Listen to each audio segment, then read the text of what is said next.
The way you guys have been looking at Deadlock is wrong. She's not like Killjoy, not like Sage, and not like Chamber. She's a mix of all of them. She's the most flexible sentinel in the game, and to make good use of her, you have to play her like that. So if you want to get better with her, I got you. So let's get straight into how to do that. Now, you've probably realized that every single time you insta-lock Deadlock, there's always one nerd on the team who goes, Deadlock is banned. Play Killjoy instead. now, I'm not about to let Deadlock become the new Yori, so listen up. Throw everything away that you know about the different roles in Valorant. Is Chamber really only a sentinel? No. Neither is Deadlock. She can do many things at once. On attack, one of your main goals is to help your team secure site. The way you'll do this is with your grav nets, where you throw them to help your duelist entry and make it a lot more awkward for the defenders to hold site properly, or you use your ultimate to engage fights. The way I like to use the ultimate on attack is to use it at the start of rounds to get the opening pick. I use it at common angles enemies love to hold, like bind lamps or fracture A main. This gives your duelist less things to worry about and overall makes the side take easier on your team. Whoa, default skin? No. We gotta help little bro out. He needs to use Freecash. That way, he'll get some skins for free. Also, to give back, there are 2 little gift cards hidden somewhere within this segment of the video. Try to find it. Freecash allows you to make money from playing random games and downloading some app. Now, some of you are probably saying, well, it probably takes a million years to earn money.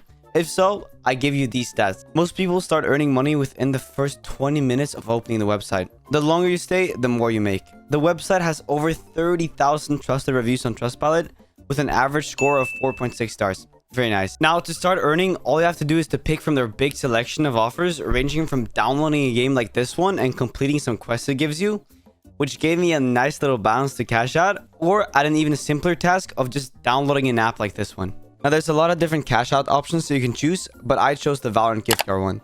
So whoever here is first to put in this code right here gets it. Enjoy. I quite like using the app if I need gift cards to give away from my Discord, or if I simply just need a new fan that's out. I'm gonna buy that shit. They're completely trusted and I've worked with a lot of much bigger YouTubers than me, like these guys. So if you guys need skins, sign up with the link in bio and use my code BONY to get some free skins.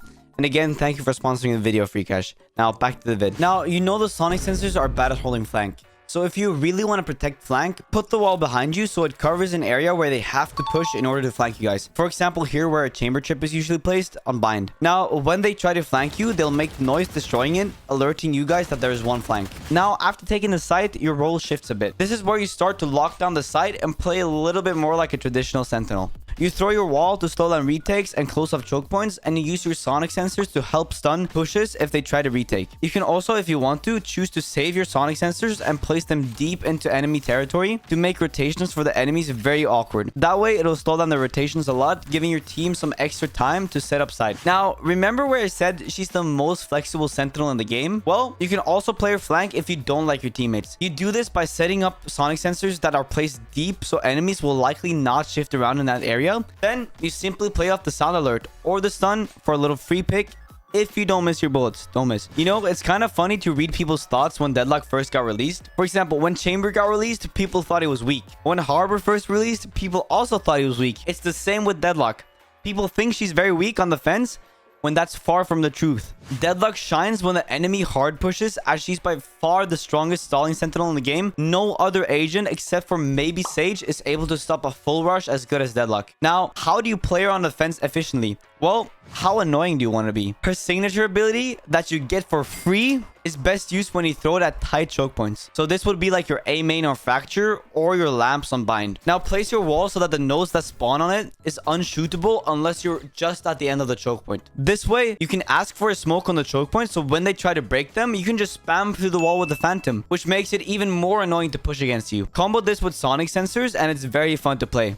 Now, you might ask, well, what I do with the sonic sensors? Well, you have 3 options. My favorite is to use it for trap plays. Kind of similar to how you play Killjoy. With Killjoy, you peek off of your turret / alarm bot, right? Well, to do this with the sonic sensor, you place one where it's easy to spot, then place the other so it activates off of the enemy shooting the other one. This way, they will get stunned and then you can just simply peek off it. You can also use the sonic sensor where people are forced to make noise. There are so many places where enemies are forced to make noise. For example, at any choke point, enemies are usually forced to make noise. Any place where they have to drop down, like for example, say you're dropping down lane or you're dropping down drop on fracture, or any place where you are rushed into moving to a safe spot. My favorite sonic sensor setup to use for this is to place one under lane on ascent, and then all you have to do is wait for them to drop down lane, And what happens? They make noise, they get stunned, you peek off it in both, and bam, you have at least one free kill.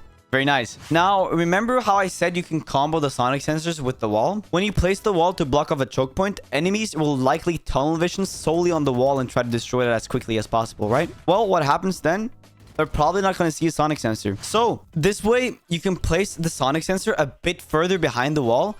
Then, when you use the wall, the enemies will start to shoot it, and that's when your sonic sensors activate. People won't think that there's a sonic sensor this deep when the wall is right in front of them. So this is where you peek off the sonic sensors, and then you're probably the most annoying person in the game. For a GravNet, the best way to utilize it is to think of it kind of similar to how like a Sage Slow works and like a Fade Seize works. So it's kind of like a hybrid. It's great for slowing down pushes and stalling for your team, but it's also a great ability to combo with other abilities like a Gecko Molly, Race Nade, or Brimstone Molly. You can use it at the start of the rounds to get an early kill, or use it late to stall for a push. The GravNet is also really strong for info gathering. Have you ever thought about the sound it makes? Well, you can tell how many people are at the place it hits depending on the noise cues you get. Lol, I hear 3 people taken by my GravNet. That's funny. You can therefore use this with some lineups that target places of the maps where enemies are likely to stop by if they were to attack a site. But this is mostly useful when the map is completely quiet. So if the map is at a standstill, you can use this. However, I would say this is best used on attack. That way, you can both target enemies who are holding down a site and get info from it as well. Lastly, and the most important advice I can give you on Deadlock is change up the playstyles I gave you. Unpredictability is one of the most important factors to playing Deadlock. You're insanely flexible, so make sure to take advantage of that. I sometimes like to place my traps on one side and play the other if I feel like they need more support there. This is what Deadlock is all about, so make sure to abuse this. You can flank one round and then push with your team the other round, initiate for your team the second round, etc. You can continue swapping playstyles up. That way the enemies will have a hard time predicting your playstyle and ultimately have a hard time adapting to you, which is what you want. You want to be unpredictable. That is what Deadlock is all about. Now stop throwing games with Deadlock so I can stop hearing people say, Deadlock is much worse than Killjoy. Go Killjoy. So go give her a good image and don't make her into a troll pick, please. I don't want a new Yoru. Please, guys. Good luck.